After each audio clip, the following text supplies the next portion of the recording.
We have a lot to applaud tonight. First of all, it's Climate Week. It's probably going to be Climate Epoch is probably a better description for what we're about to enter into.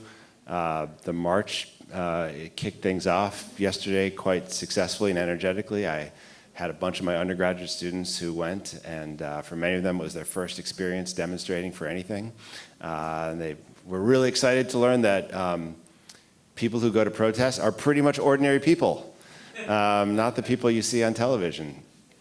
So that's a big deal. That's a good thing to celebrate.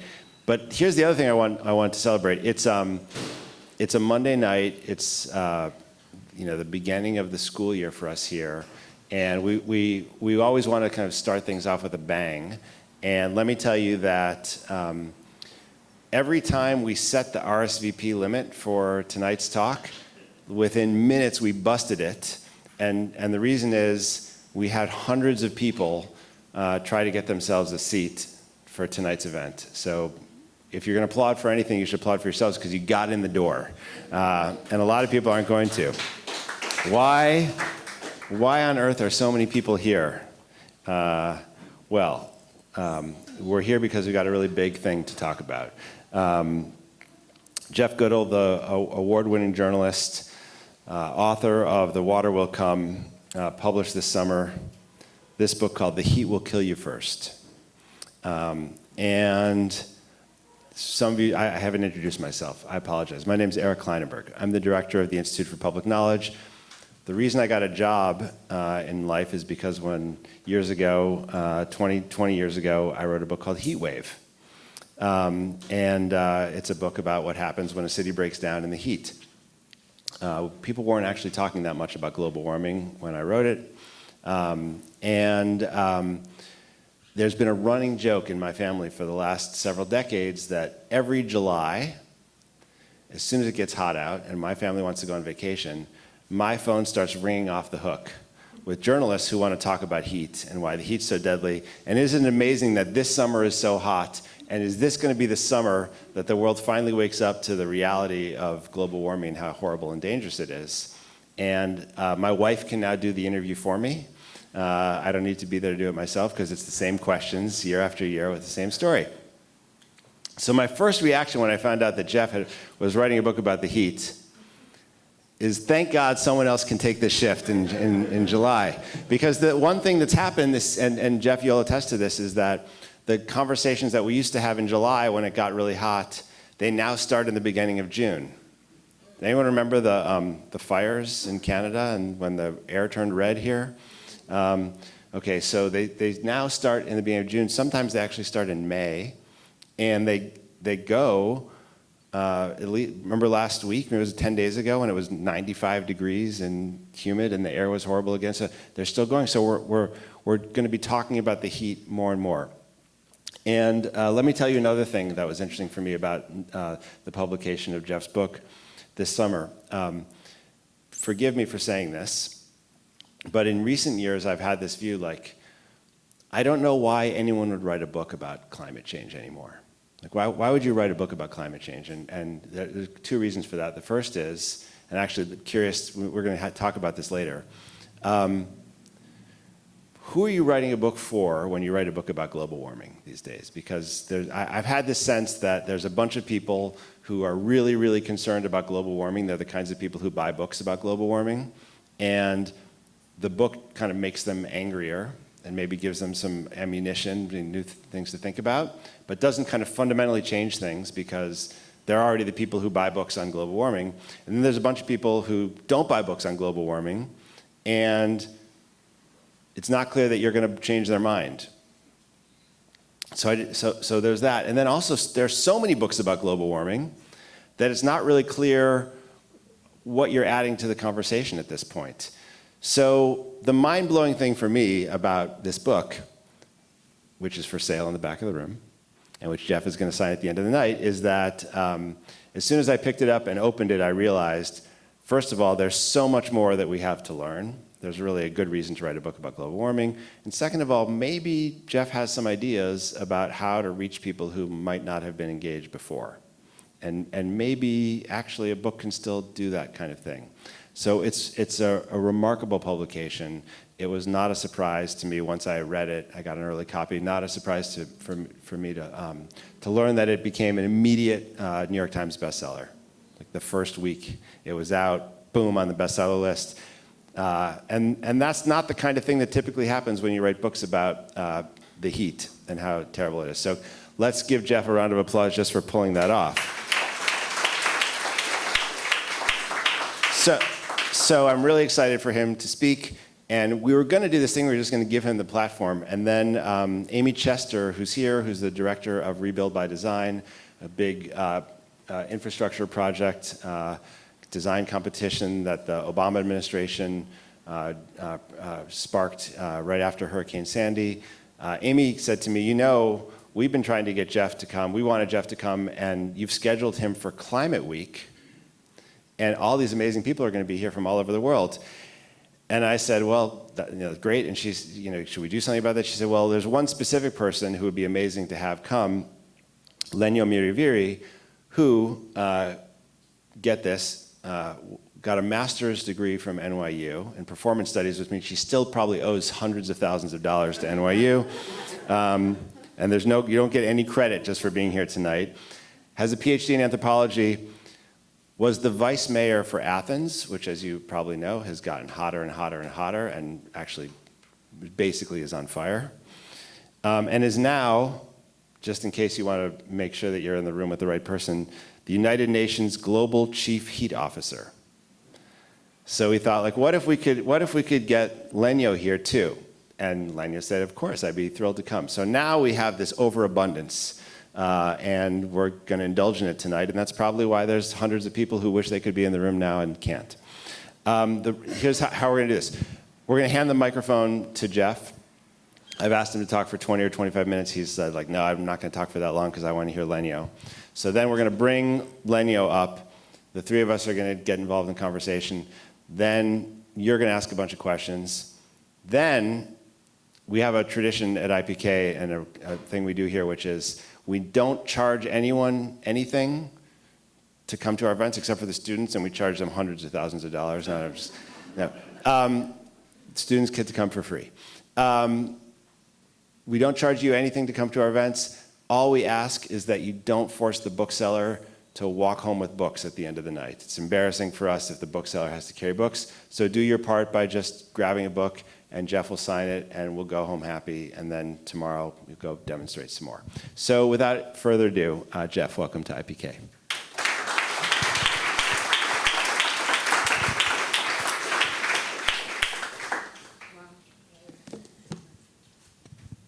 All right, well, thank you, Eric. It's so great to be here. I'm not going to talk for very long. I'm going to, because I'm kind of excited to get to the conversation too. I want to talk to Lenyo and Eric about all this. To me, that's kind of thrilling to have both of them here to talk about heat and climate and media and all these other sorts of things. So I just thought I would read a few passages from my book to start, just set up the conversation a little bit, talk a little bit about what I was trying to do with this book, why, as Eric pointed out, why I'd be so insane as to write a book about climate change and think that, anybody but my mom would buy it. And then we'll just go into the conversation. I want to start by telling you that when I was walking here today, I walked on Lafayette, and I realized that the first cover story I ever did, the first real piece of journalism I ever did, was at a publication called 7 Days that was in New York here in the late 80s and early 90s, and was about NYU. And so it's sort of weirdly poetic that I'm here tonight. It was about the NYU-Columbia rivalry, as a matter of fact, which I have no idea where that stands now, but I was very... Did they? Okay, yeah. Okay, so I want to start by just, as I said, reading a couple of passages to give you a feel for the book and a feel for what I'm trying to do here. And I want to start with just the first paragraph of the book. When the heat comes, it's invisible. It doesn't bend tree branches or blow hair across your face to let you know it's arrived. The ground doesn't shake. It just surrounds you and works on you in ways that you can't anticipate or control. You sweat. Your heart races. You're thirsty. Your vision blurs. The sun feels like the barrel of a gun pointed at you. Plants look like they're crying. Birds vanish from the sky and take refuge in deep shade. Cars are untouchable. Colors fade. The air smells burned. You can imagine fire before you see it.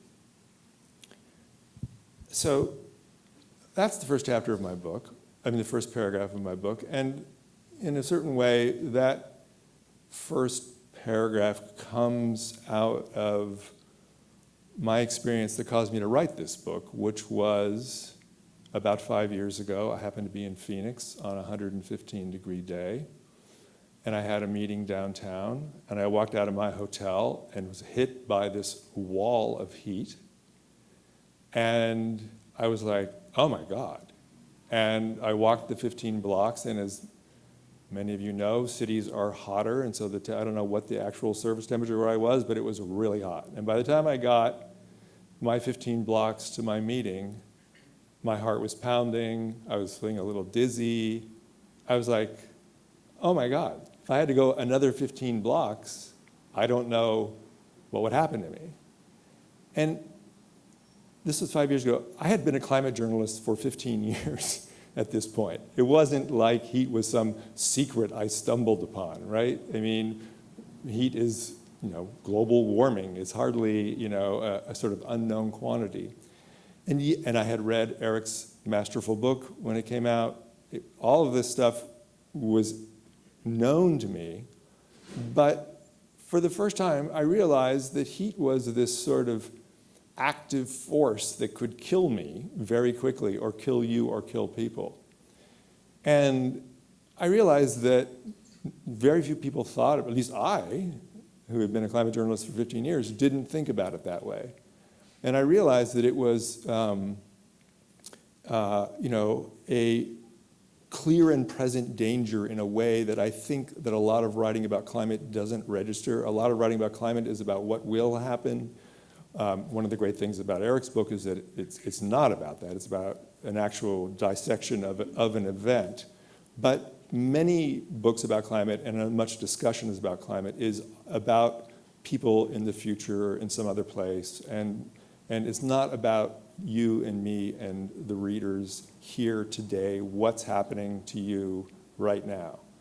And I really wanted that to be what this book was about.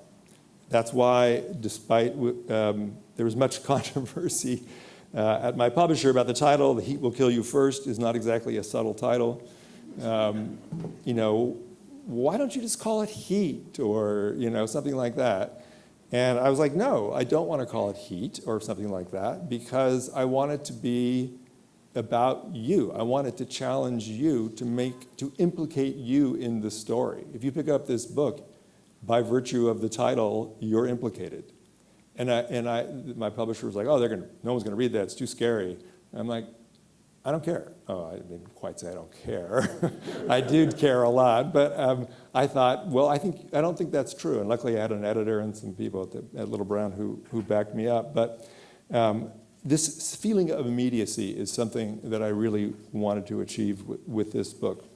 And the other thing that I really wanted to achieve that goes along with this, I'm going to read one other passage here, is just redefining the idea of heat. When I walked out into that street in Phoenix 5 years ago, as I've said, I've been writing about climate change for 15 years, and if someone would have asked me that afternoon to describe what is heat, I wouldn't have had any idea. I would have said, oh, well, it's temperature. And but temperature is not heat. Temperature is a measurement of heat. And I realized, how is it that I could be a climate journalist for 15 years and not even understand what heat is? And so I realized that there was a giant gap of knowledge about how we think about this, how we understand this, that I felt like I wanted to fill. And that goes to, how we think about, how we talk about heat. Heat, well, let me read this and we can talk about how we talk about heat. You probably think of heat on a temperature scale, either Fahrenheit or Celsius. You think of it as a gradual, linear thing, a quality of the air around you that moves up and down in increments, or that can be controlled by a thermostat. 70 degrees is a little hotter than 68 degrees, which is a little hotter than 65 degrees. The change of seasons plays into this incremental perception of heat. Winter gradually warms into spring, spring into summer. Yes, there are some days that are noticeably hotter or colder than others, but we crank up the air conditioning or throw on a sweater. We trust it will pass and things will return to normal. Temperature is a merry-go-round we are used to riding. This sense of incrementalism also holds true with the climate crisis.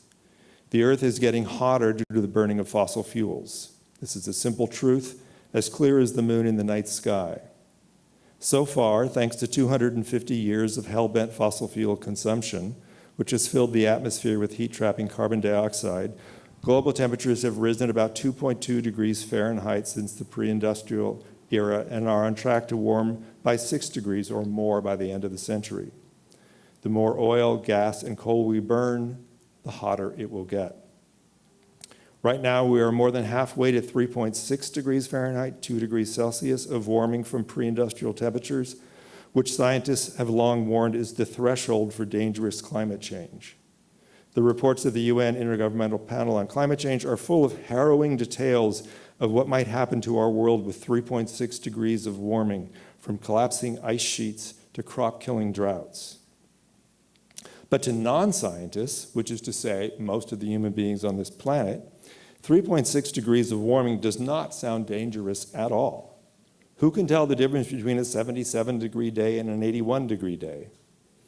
Then there are folks that argue that extreme cold kills people and causes all kinds of weather-related problems too, so maybe a hotter world isn't such a bad thing after all. Even the phrase global warming sounds gentle and soothing, as if the most notable impact of burning fossil fuels will be better beach weather. The difficulty of understanding the consequences of heat is amplified by conventional notions of what it means to be hot. In pop culture, hot is sexy, hot is cool, hot is new.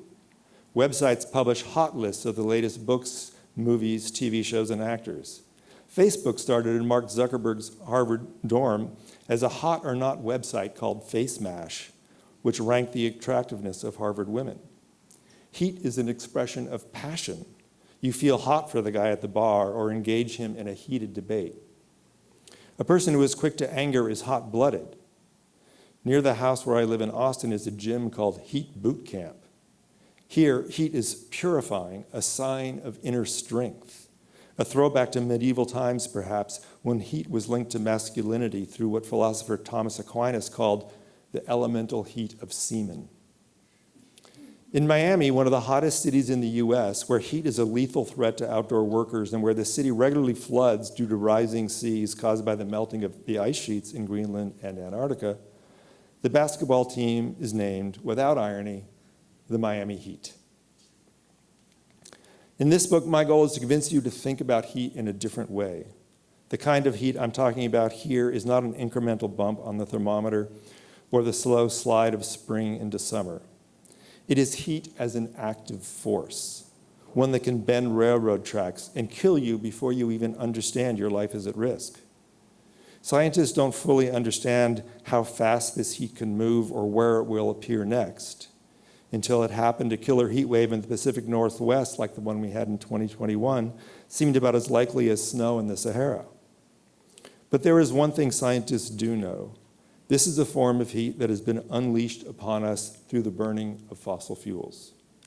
In this sense, extreme heat is an entirely human artifact, a legacy of human civilization as real as the Great Wall of China.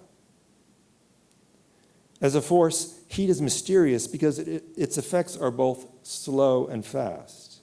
Think of parched wheat fields slowly dried out by months of heat that pulls moisture out of the ground and lifts it into the sky. Then think of heat waves that are the cosmic equivalent of a bug zapper that kills you before you understand what's happening. Extreme heat penetrates every living cell and melts them like a popsicle on a summer sidewalk. It reverses evolution, driving entropy and disorder. It is the widening gyre that poet W.B. Yeats wrote about, an extinction force that takes the universe back to its messy beginnings. Before there was light, there was heat. It is the origin of all things and the end of all things.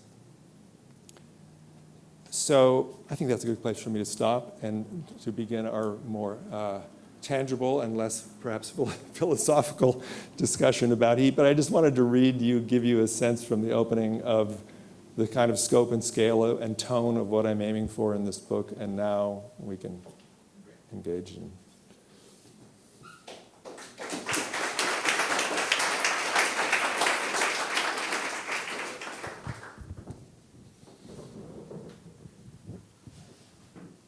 Okay.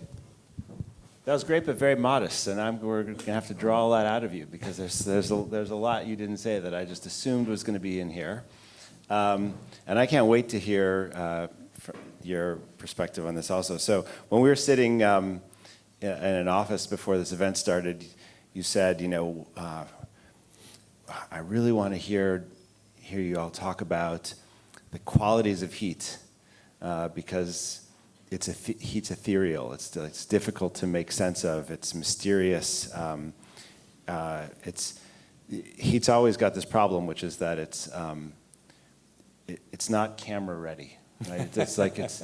I often think like if you close your eyes and I say, think of a hurricane, think of a flood, think of a tornado.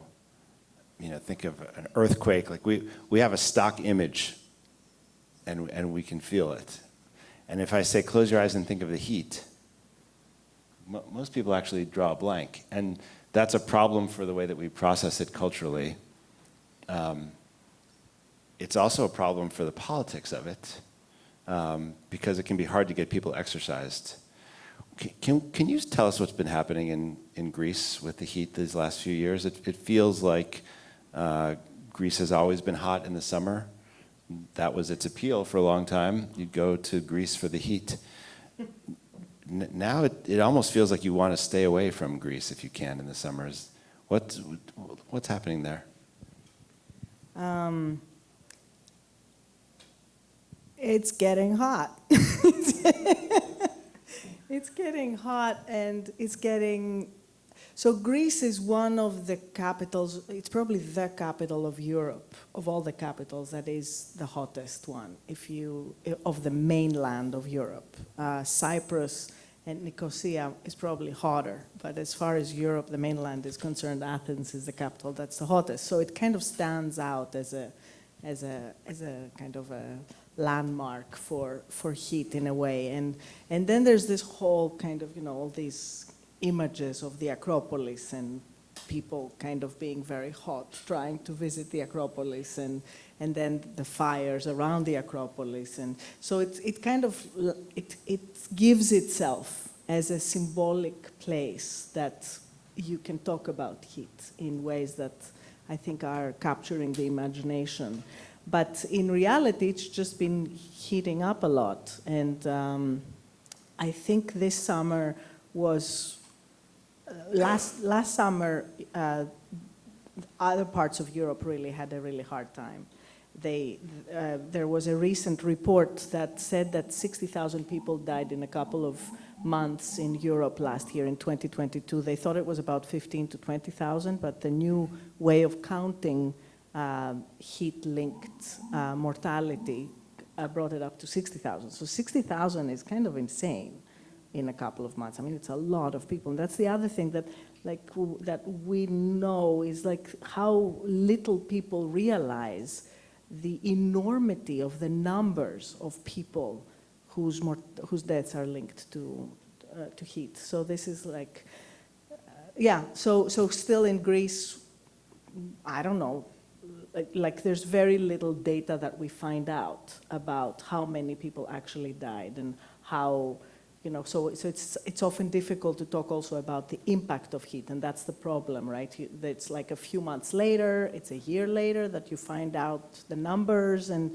it's a disconnect with the dish. So as you said, it's really hard for policymakers and decision makers to actually often take these decisions. Jeff, you start the book, you read the very beginning, but then you quickly go to a story of a woman who's out for a hike. Seems okay, but it's things go terribly wrong. Is that right? Yeah. It's a story of a family who go for a hike in the Sierras, in the Sierra Foothills. A man, Jonathan Garish, who was in his early 40s, his wife, Ellen Chung, who was in her late 30s, and they had a 1.5-year-old child and a dog. And they lived in the foothills. They had just moved there. They were exploring the world they lived in. They were experienced hikers. You know, they went out on a Saturday morning for what seemed like not a big deal, a 7-mile hike. The night before, Richard Garish had a phone call with his brother, who was a kind of outward bound guy. And his brother had said, "Richard, it's going to be really hot tomorrow. Be careful," you know. And Richard said, "Don't worry, don't worry. We're getting up at 7 o'clock. We're going early. It's only 7 miles. We'll be back before noon, and you know, it'll be fine." And so they went out for their hike, and they started early, and it was about 107-degree day. It was a hot day in California. But they left early when it was still cool. They hiked all downhill to a river. They hung around at the river until around 11:30, and then they realized they had to get back. And to get back required them to hike up a 2.5-mile slope, south-facing, with no trees, steep switchbacks going up. And no one knows exactly what happened during this, except that they didn't make it home that night. Their families were alarmed when they didn't show up. They called the sheriff, sent out a search party, entire family, child, dog, both parents dead on the trail. And at first, the sheriff and others thought it was a group suicide, or that they had come across an abandoned mine, because no one could imagine that it would be heat that would kill a family like that quickly. But after several weeks of searching for all kinds of explanations, they came to understand, no, they did all die of heat, more or less simultaneously on the trail that day. And it was a horrific tragedy and a very sad story that was, I had to think a lot about how and if to write about. But I really wanted to talk about it, and it's the first chapter of the book, after the prologue that I read some of to you, because it really underscores that this can happen to anyone. This was a healthy, young family on a hike on a summer day in California, and I really wanted to capture that quality about the suddenness of heat, how dangerous it is. I mentioned this idea of it being a kind of active force, and what happened to this family seemed to me to be a story that really embodied all of that.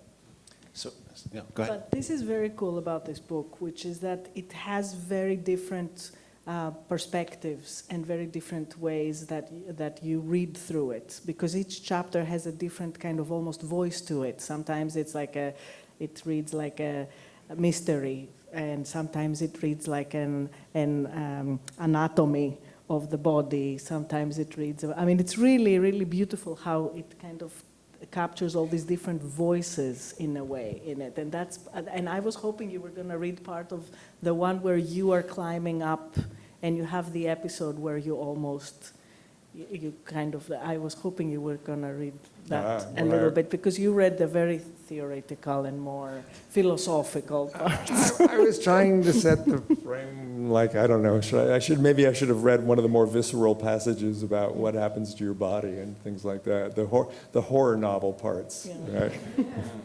But we do have, I mean, I think between the first two statements about the excess death toll in Greece and then the story of this one family, two different narrative approaches to try to get us to feel the stakes of this.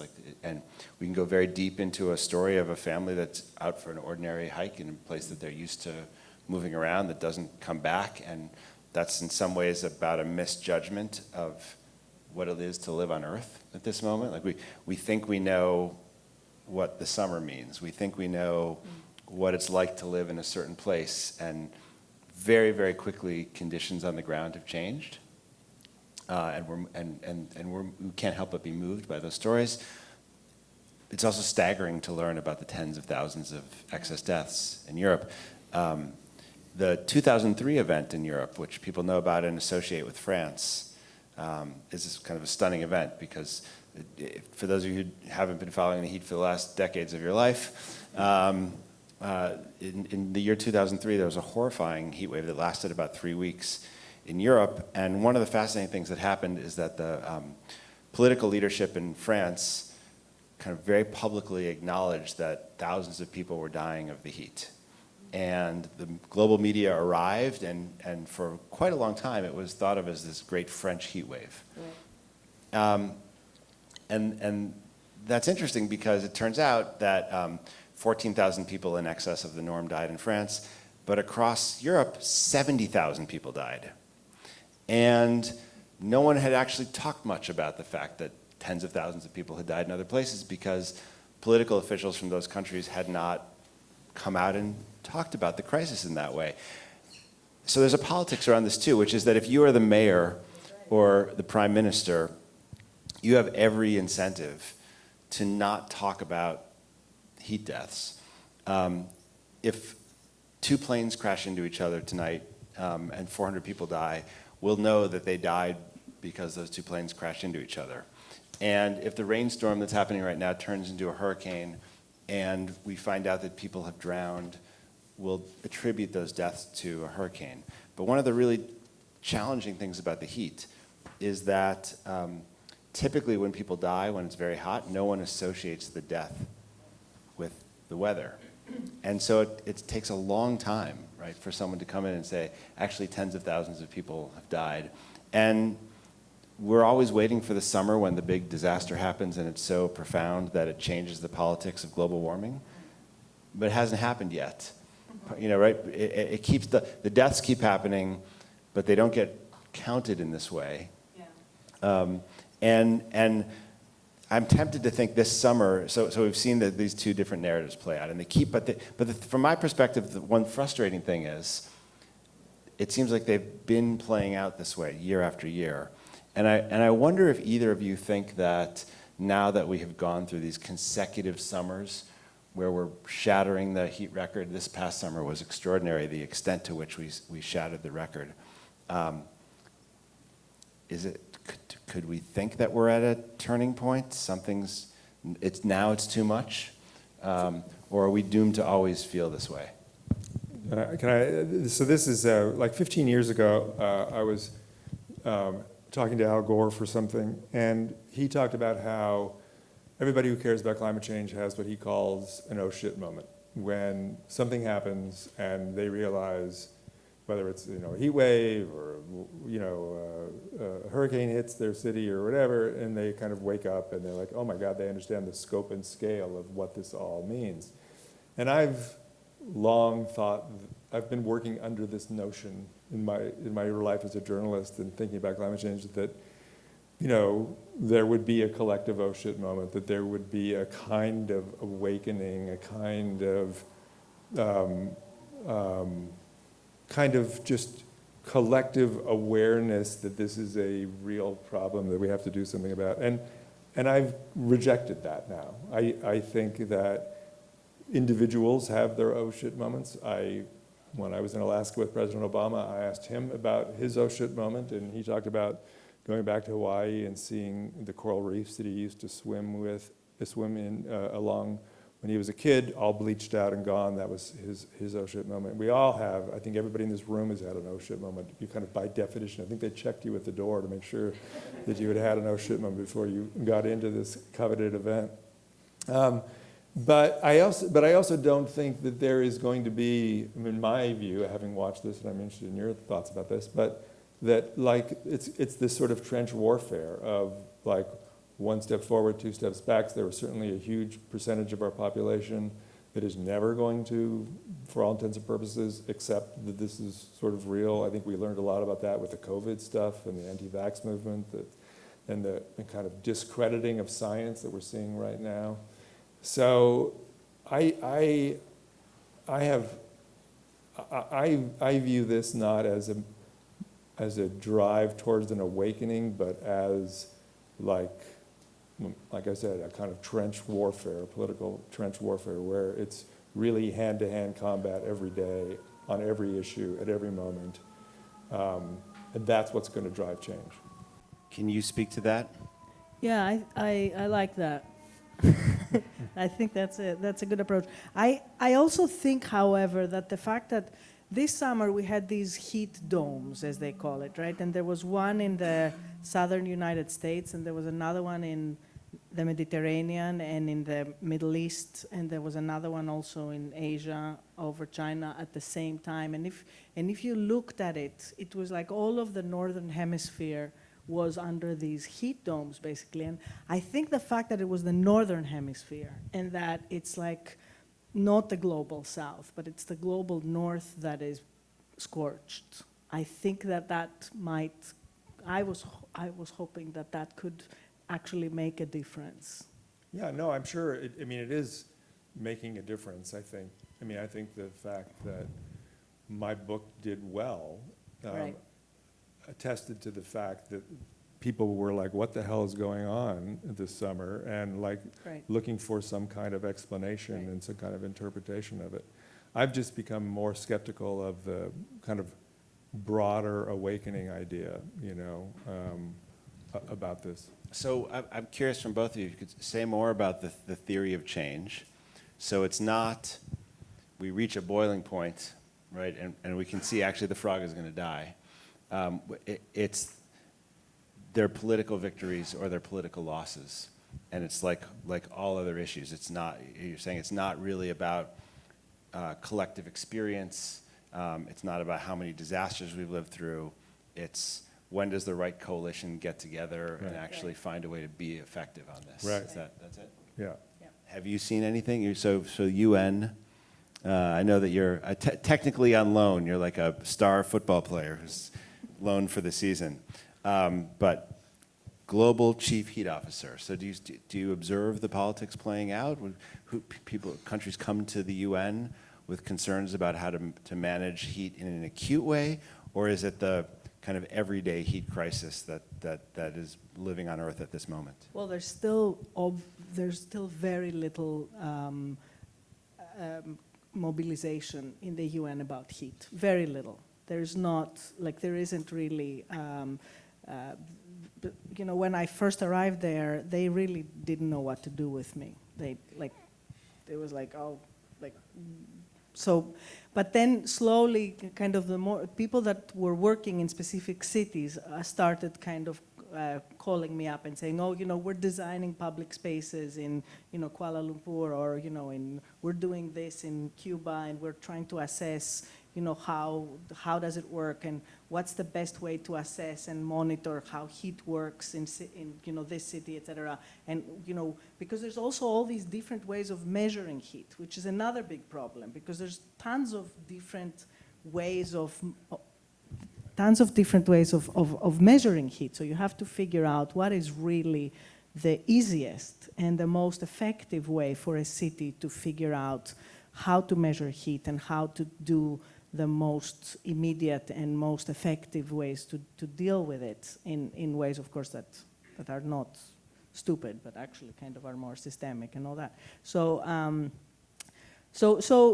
there was from the people that work on the ground, there was a desire that started being expressed, and people kind of asking me if I could go visit and if we could work on different instruments that are working that don't include heat in the way that they're measuring things or in the way that they're designing things, et cetera, et cetera. So there is a desire for that, but still it's a bit vague, and it's still not a priority. And but yeah, there is from There seems to be increasingly this realization that this is something that we have to really work on, and that it's becoming more and more acute. Did you discover in your reporting any kind of surprising drivers of change at the policy level, events or organizations or coalitions? Is there something that you're really eyeing right now as the thing that might move the needle politically? Yeah, these climate lawsuits, I think are really interesting politically. Because we've had, the science is very straightforward. We've had a lot of reporting, Naomi Oreskes and people like that who've done great work in understanding, what these oil companies knew, how long they've known it.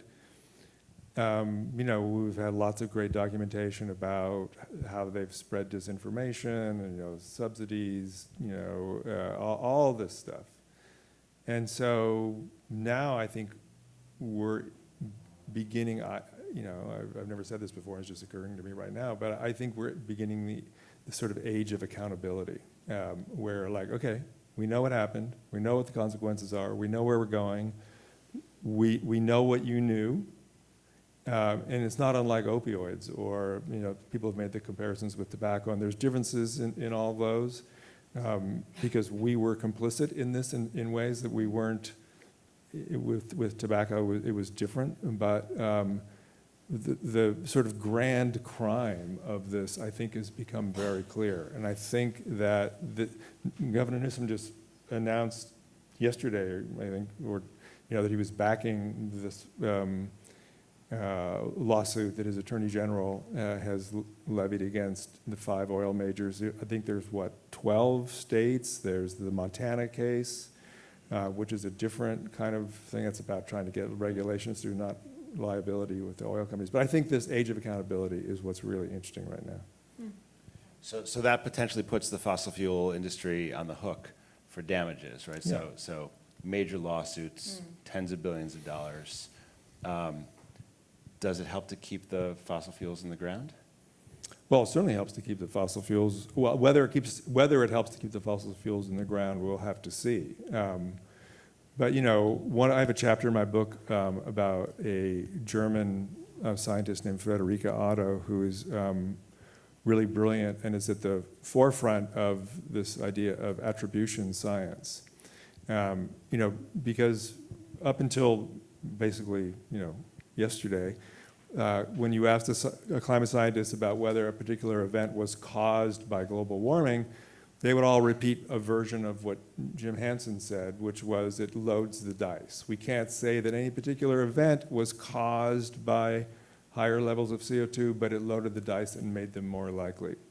But Friederike Otto and other climate scientists who are doing these attribution studies can now basically say this event was caused by the elevated levels of CO2.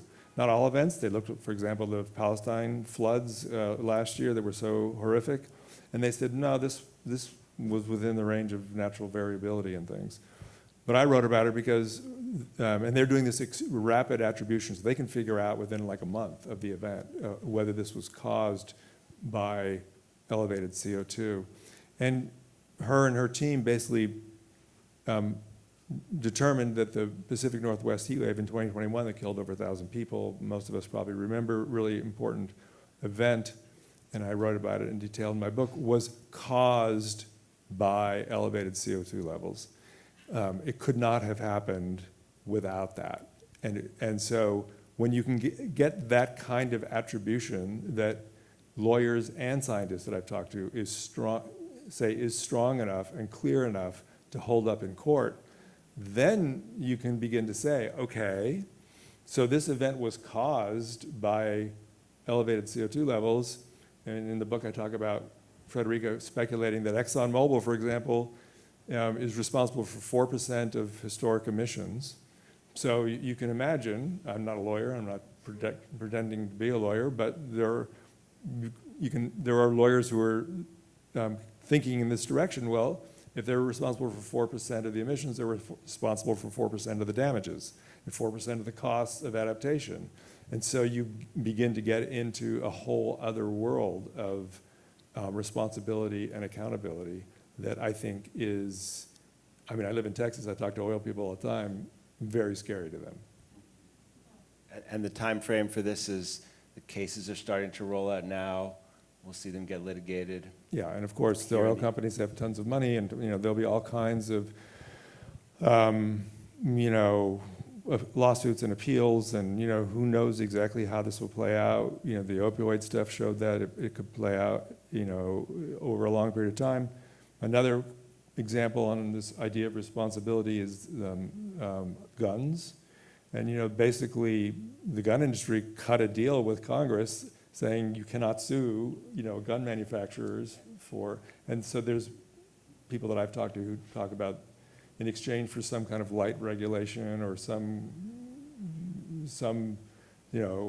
giving some ground on the part of the fossil fuel companies, they'll get some kind of congressional immunity from any kind of damages and things. Who knows where it will go?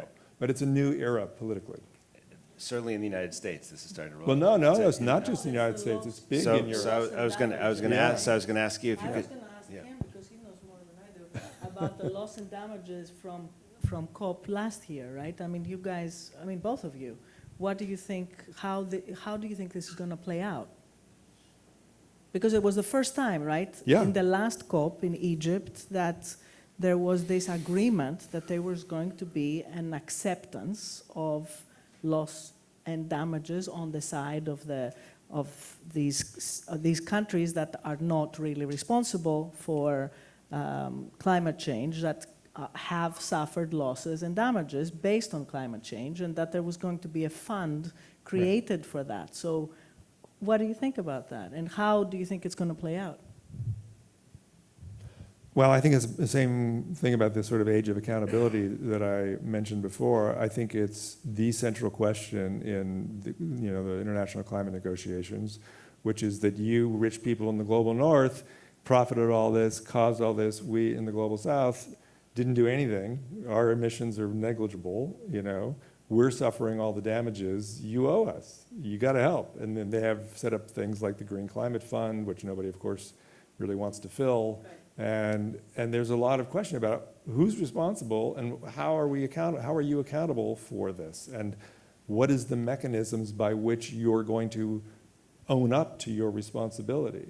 And it's a different version of the same question, and I think it is, for example, I know Secretary Kerry really well, not like we don't play ping pong together or anything, but I've talked with him a lot over the years, and the one phrase that he's always happy to talk to me about anything except if I bring up the phrase loss and damage.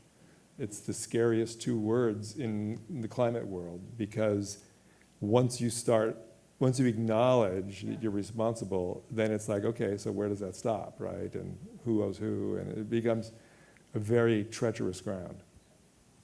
I love the idea of the age of accountability here and elsewhere. I worry about the real politics of it, and don't know how we get to the enforcement. That said, I kind of appreciate the key point I think you're making is the solution's going to come in the realm of politics and coalition making. Yeah, and it's not going to come because, oh my God, can you believe how hot it was in Phoenix this summer? Right. Except for that, the heat is terrifying and new and different in some interesting ways. We talked about these heat domes, which is kind of a new concept for many of us. There's not a lot of conversation about heat domes. You talk about what it was like to experience 115-degree heat in Phoenix. This summer it was 115 degrees or more 15 days, I think, and it was 110 or more for 31 days in a row in Phoenix. One thing I wonder about in this already very hot world, we've talked a lot about mitigation and how we think about decarbonizing. There's also this question about adaptation. We were often reluctant to talk about adaptation because it was seen to be distracting us from more urgent debates about decarbonization, but now adaptation feels very urgent also because you have to survive when it's this hot. Some of you might have seen in the New York Times this morning this really amazing graphic story about how Singapore is keeping cool. Did anyone see this piece? It's gorgeous work of graphic journalism, and you scroll through and you see Singapore's trees and use of natural infrastructure and the Marina Barrage and all the amazing things Singapore is doing.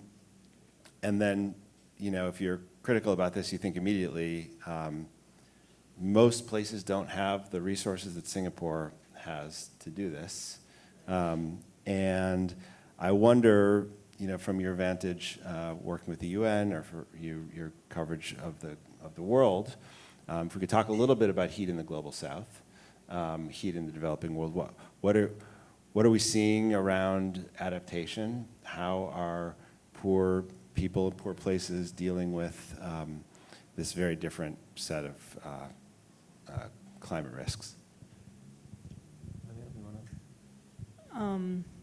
Yeah, I think I always have this image of heat, particularly, just going a little bit back from your question, of kind of going in and finding, and this comes out from both of your books, kind of going in through the city and finding vulnerability and hitting vulnerability. And I think this is like such a pernicious and kind of weird thing that heat does, because like it finds the people that have pre-existing conditions and screws with them. It finds the people that have mental issues, and it kind of makes things difficult and worse for them. It finds people that have their lower paying jobs and screws with them. It finds the people that are living in informal housing, that have the informal jobs, that have the, all of this kind of issues of equity come so strongly when we're talking about heat and who is really the one that. So all of this discussion that we have, whether we're talking on the global level or we're talking on a city level, it is very much, heat kind of brings very strong to the forefront and like it really exposes equity issues. And when we're talking about accountability and we have to kind of understand that we're talking about democracy, right? And this is a very big issue. And even if, we're talking about some governments like Singapore that, maybe are more beneficial in the sense of what they do for heat and climate, we have to realize that the real accountability and the real work that ever happens in relation to climate and to environmental issues happens in democracies. And this is extremely crucial to kind of make sure that this is a very important issue, especially when we're talking with climate change, because now what is becoming more strange and scary is that people could start taking decisions unilaterally about how to deal with extreme heat, or unilaterally about how to deal with climate. And this is also another issue, like who has accountability, and this is why the UN is for me such an important thing, and I think we really have to support it and recognize it and try to do whatever we can in these big multilateral kind of, even though they're weak, but they're the only kind of governance that we have, that we really have to, I think, pay tribute to and support. Can I just say something about that Singapore story? And I've been to Singapore, and talking to Singapore about how to, kind of adapt to extreme heat and things is sort of like asking a Beverly Hills housewife how to look great when you're 50. I mean, it is. It's like a privileged place with a ton of money, and they have nothing. I mean, it's just like, it's not the real world. I mean, I admire a lot of the things that they're doing, and all the reorienting urban spaces to catch breezes, greening roofs, whitening streets, whitening things. I mean, all of those things are really great, but it's also like the most privileged slice of, right.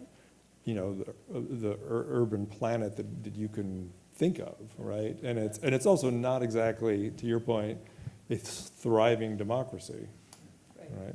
But that's why I asked you both this question about cities in the global south, because I really do wonder, what we're seeing, given that most places, pretty much all places, don't have the resources that Singapore or New York City have. Right. And that's why these, like green climate funds and things that we were talking about like, the Global South saying, we need help, we need money, we can't do this ourselves, we don't have, hundreds of millions of dollars sitting around in order to, reorient our highways, our thoroughfares and things. We're trying to survive. So I'm looking out the room and I realize that I see a lot of familiar faces in the room, including many people who've worked on these issues, who have a lot of ideas about things happening around the world. I want to bring you in.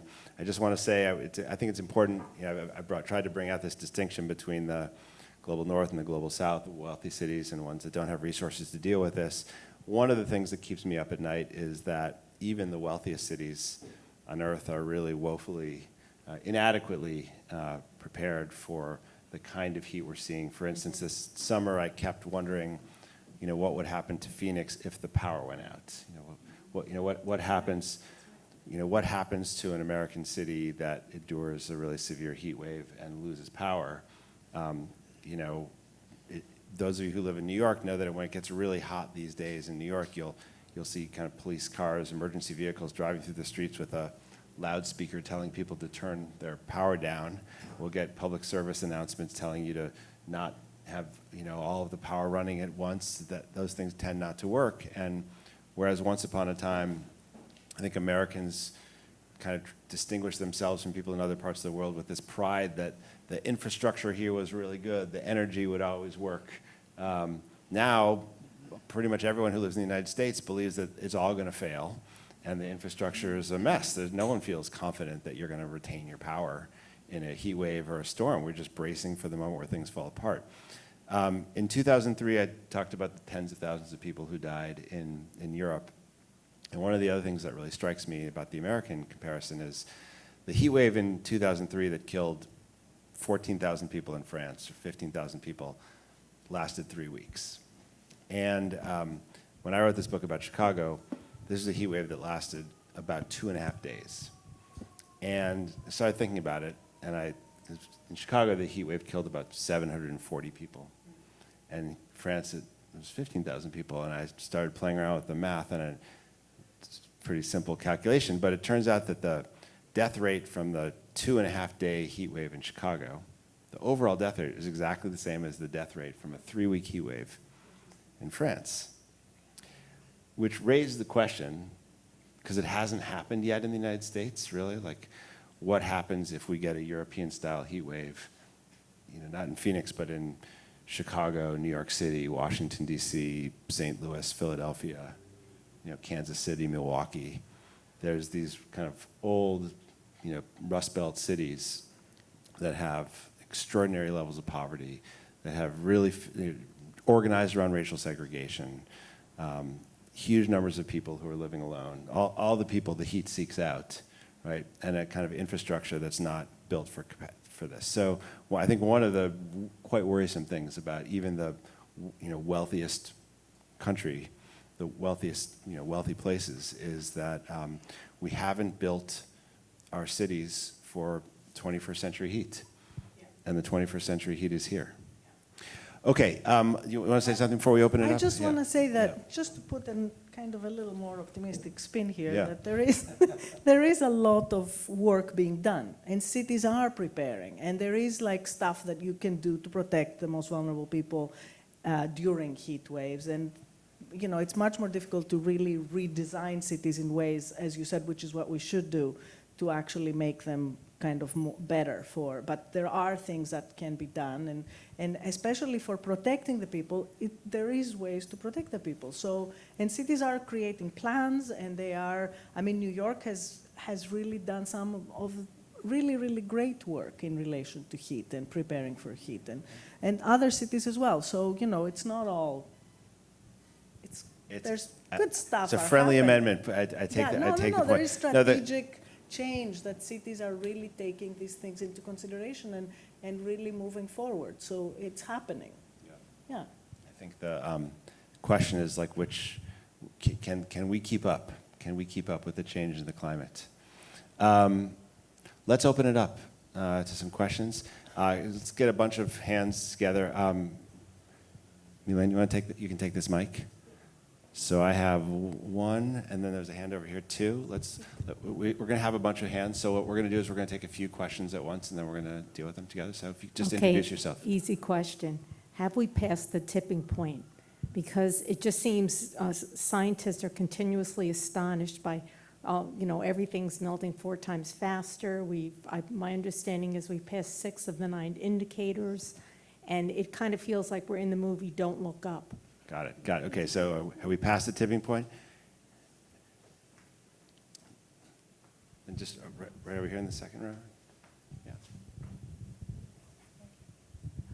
Yeah. So are we prepared for what might happen or for what has happened? So one of the heat waves in New York during this summer, I remember on the news they were saying there will probably be a blackout in Manhattan. And I thought, okay, so, does that mean they're ready for the amount of power that they need to provide us with cooling? And how bad is it going to get, and how quickly, and should we be preparing for that? Okay, so 2 questions. Have we passed the tipping point? And are we preparing for things that have happened? And how do we think about these things that might be happening, like the beginning of a Kim Stanley Robinson novel? Well, I guess I'll take the tipping point one. So tipping points, I think, are a very useful idea, but also kind of widely misunderstood. I think the idea that there is some kind of a global tipping point or a kind of, okay, now we're doomed kind of moment where every hope is lost and, civilization ends and we've gone over the edge is a very pernicious and dangerous idea that is not true, right? There is no moment when when hope is lost. There's incremental changes. It can get better and get worse. The more fossil fuels we keep burning, the hotter it gets. The more changes that we are driven by that heat, but also the more that we eliminate fossil fuels, the quicker we can control kind of what that future looks like. That said, I just want to add that with tipping points, there are ecological tipping points, niche tipping points. So for a great example is Antarctica, where I wrote a chapter in my book about this. I spent some time, 2 months down there with some scientists in a ship. There are tipping points for these ice sheets that have enormous consequences. And if, the warming gets in the Southern Ocean, accelerates too much, those ice sheets can become destabilized and they can melt very quickly because of the ice dynamics and things like that. There are tipping points in permafrost. There's lots of ecological tipping points, but the idea that there's some moment when we're doomed is, I think, a very false and dangerous way of thinking about the challenge of climate change. The energy issue.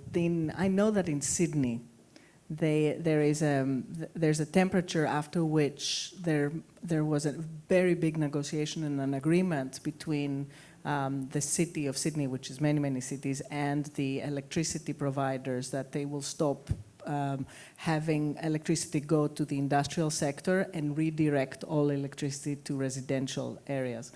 But about New York, I will give the floor to Dan Zarilli and to Michael Berkowitz to tell us about what are the backup systems for the electricity for New York if there's a blackout. And please introduce yourself. Just to be clear, Dan Zarilli no longer runs the New York City climate program, so now you can tell us the truth, Dan. This is surprising. So, good afternoon, everybody. I'm Dan Zarilli. I used to run the New York City Climate Office, the Chief Climate Policy Advisor. not speaking for the city. The issues that are being raised here are real. And I appreciate Lenio's statement that New York City has done a lot of amazing work here on heat, whether it's. And you should name the woman that was the one that did all the work for the heat. And it's many, and it's whether it's Janie Bavishi, Kizzy Charles Guzman. There's a ton of amazing work that happened here. We should also talk about the names of these people. I will. They did amazing work. I think and that's absolutely right. The effort to plant trees around the city and the extension of the Million Trees program, coating roofs white, the social resilience work that was done to pair up community members in pilot neighborhoods called Be a Buddy, so that someone's knocking on your door when there's a heat wave coming. So there's a lot of interesting things happen, but the question you just raised around what happens if the electricity goes out. Thankfully, we're not in the situation of a Texas where we don't have a grid that's interconnected. We have a pretty robust grid that is able to move power around. We are transmission constrained. That's why we're doing so much to bring new clean energy into the city, whether it's from Canadian hydro, upstate solar and wind, offshore wind. But we're at a place where I think, and the city knows this well, there's so much more to do to protect and build resilience in this city. And make sure that we're preparing for what's coming. So I'm going to hand this back to you now. So you're saying it's. So there's So we have a multiplicity of sources. Dan, this is what you're saying, right? So there's multiple kind of sources, which provide some kind of resilience, and there is kind of also some kind of robust backup systems as well. Yes, and I think the most important backup systems probably come from in places like hospitals or really critical infrastructure. Okay, that, great. Thank you. so that power stays on. Thanks. One of the tricky things about all of these conversations that I'm mindful of, I teach undergraduates about the social challenges of climate change. We're always wanting to be realistic about what the risks are and the dangers without terrifying everyone, including ourselves, into this state of paralysis where we feel like there's nothing we can do. So we always go back to reminding ourselves about the amazing work that people are doing and the improvements that we've made over time.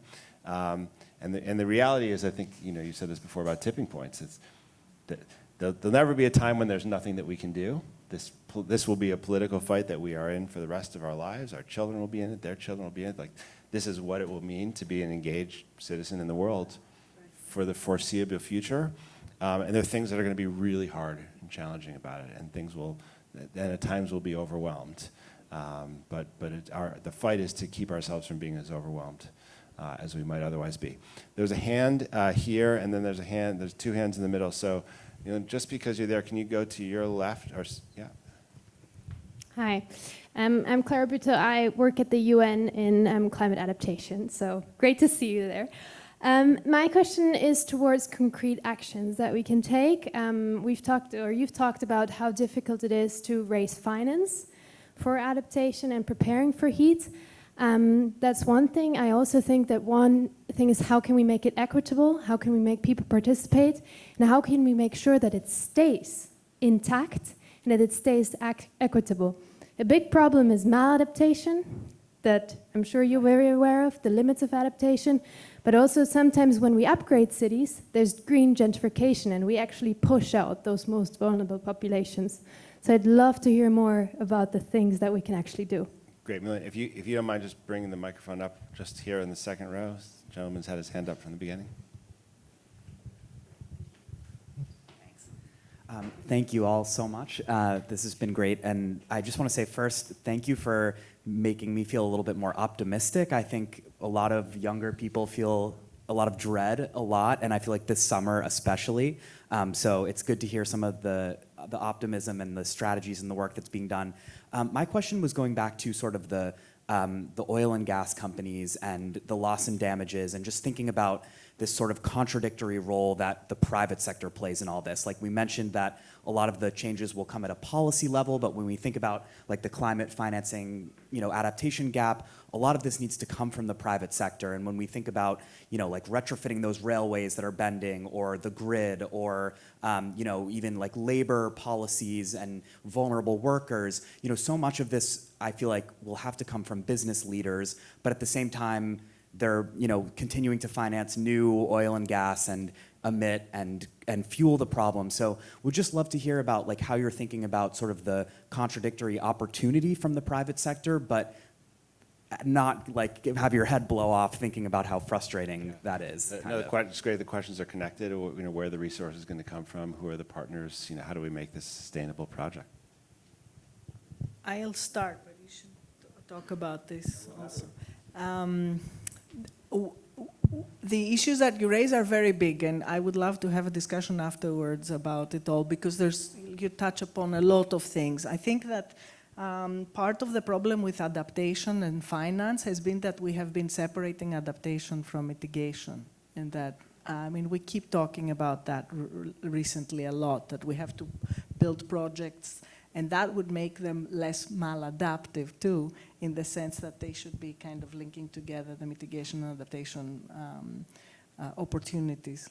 And that might, but that's just a small answer to a very big question. Another kind of thing that came to mind when you were asking the question is that there is this great kind of office in the UNDP that's called the Multi-Partner Trust Fund.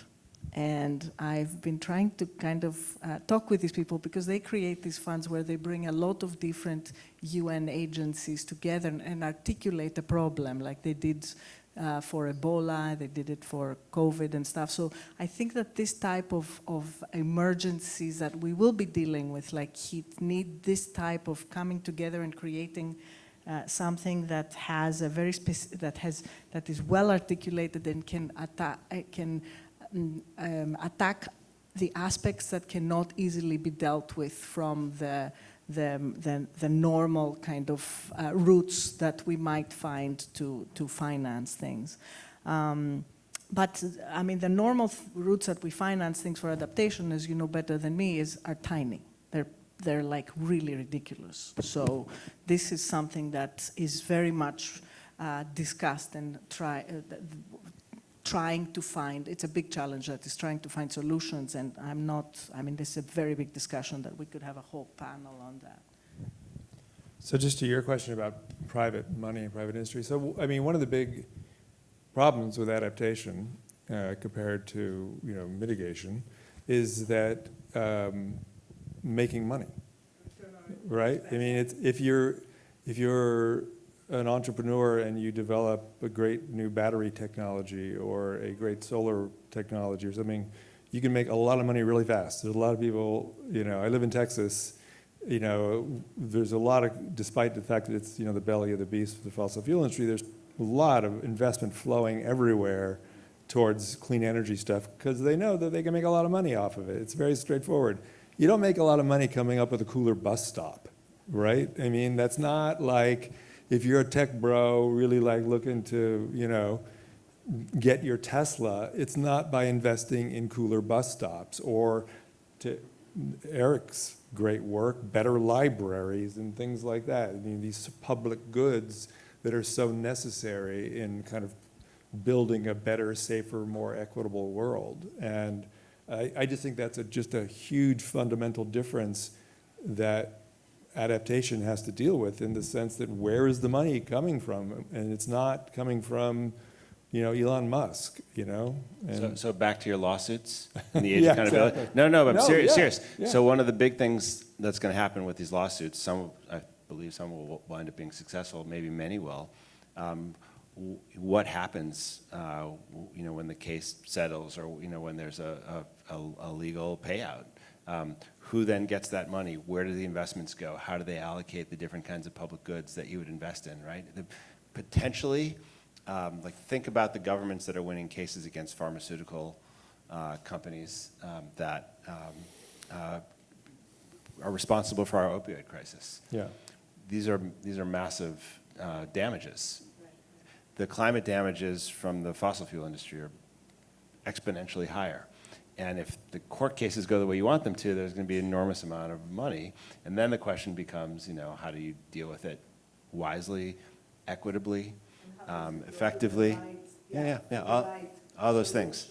So that's a fantasy problem to have in the world, but that becomes. But some states are actually talking about building the equivalent of like Superfund Yeah. things, so that, you have a pool of money that you then, Okay, so here's the thing. We're getting close to 7 o'clock, and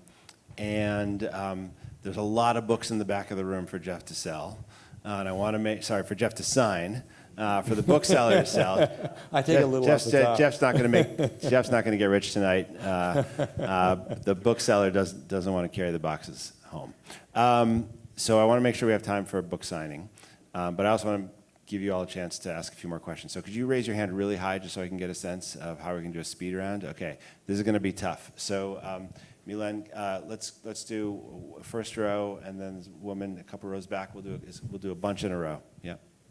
Hi, thanks. But sorry, quick questions and questions. Okay. Jeffrey Raven, I'm an architect, urban designer. I've been involved in the intersection of urban design and climate for a long time, specifically urban heat. Urban climatologists know about the relationship between urban sort of configuration of cities and heat. Singapore should be commended because actually wealthy countries can test out actions that after could give lessons to poorer countries. The second thing is having to do with the intersection of the narrative. The question is the narrative of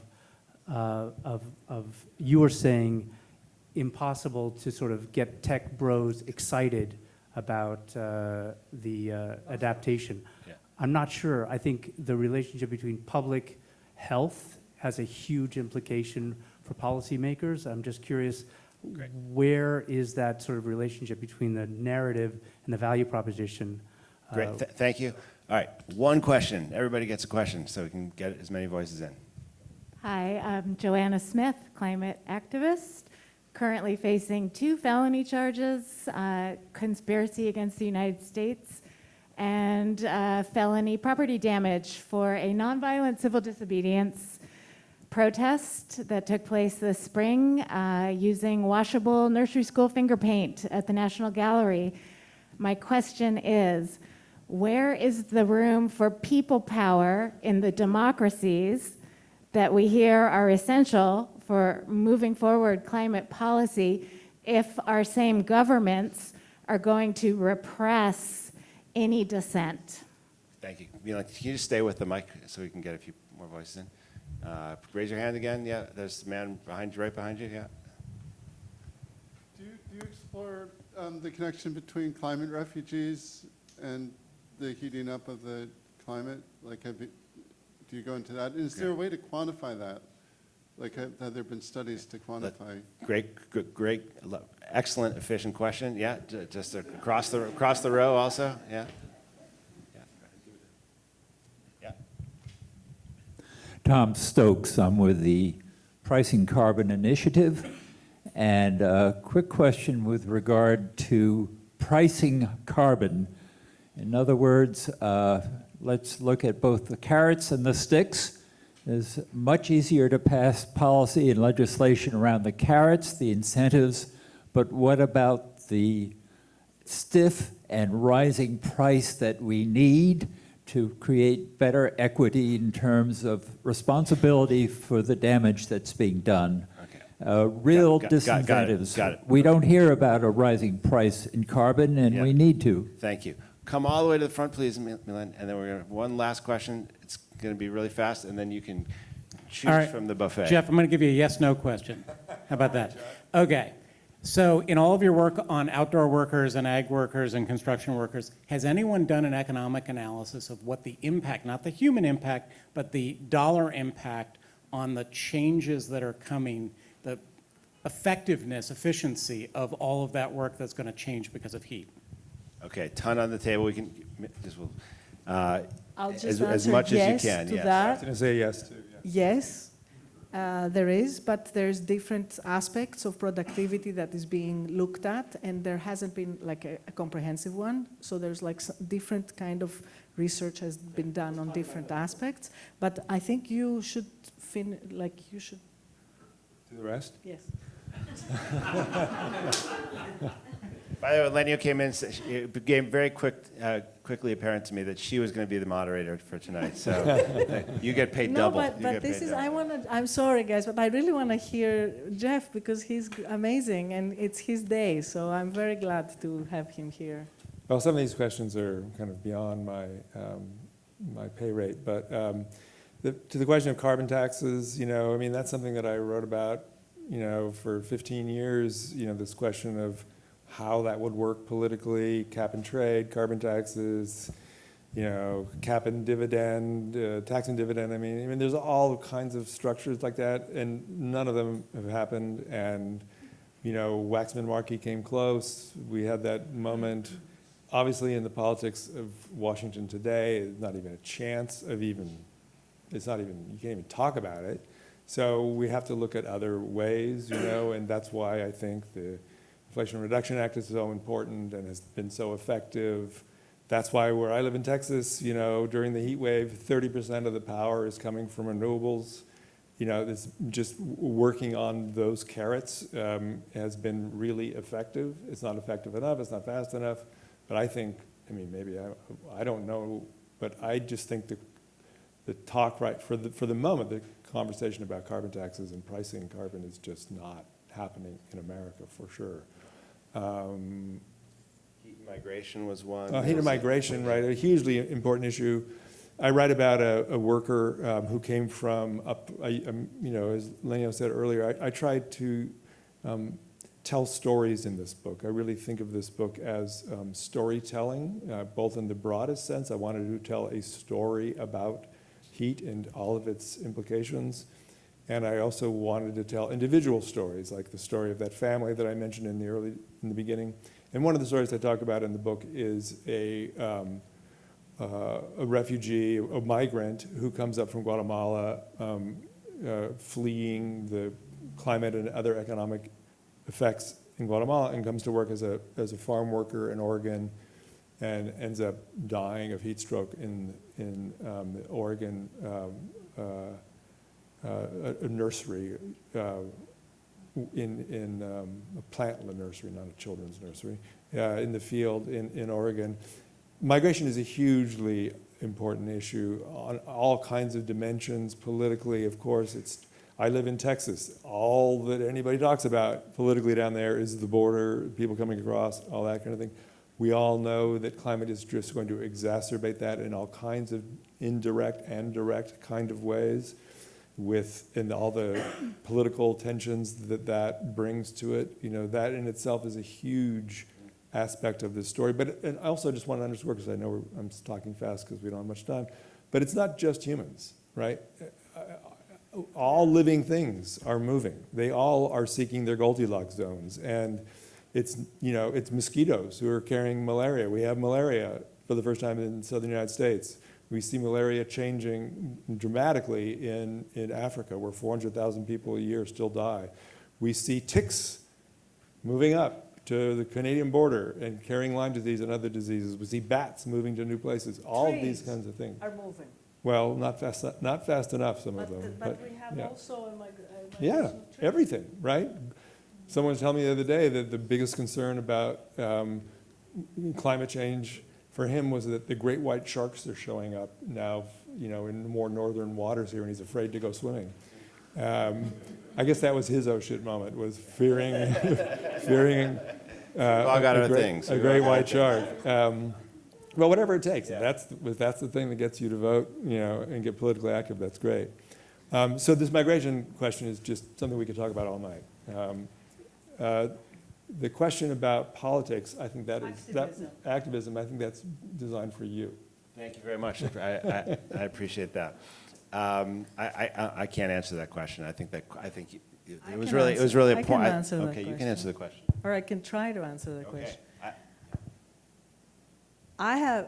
When I was the deputy mayor in Athens, I had about 6 lawsuits on me for really idiotic things, like a dog had bit someone and a branch had fallen on another guy, etc. And they were criminal lawsuits. They weren't like the others, the money, what are they? The civil one. So I just want to say that, and I know that it sounds annoying probably to say that, but we should really value the fact that we live in countries that still we can do some kind of activism. Even if that means that, we have to pay prices that normally we shouldn't, because we should be allowed to kind of have more freedom in reacting and more voices being heard louder. But we really should understand how incredibly privileged we are in our democracies if we realize what it means to live in a non-democratic country. So let me say this. That's what I want. We're actually going to do more events on climate activism at IPK. I hope you come in the future.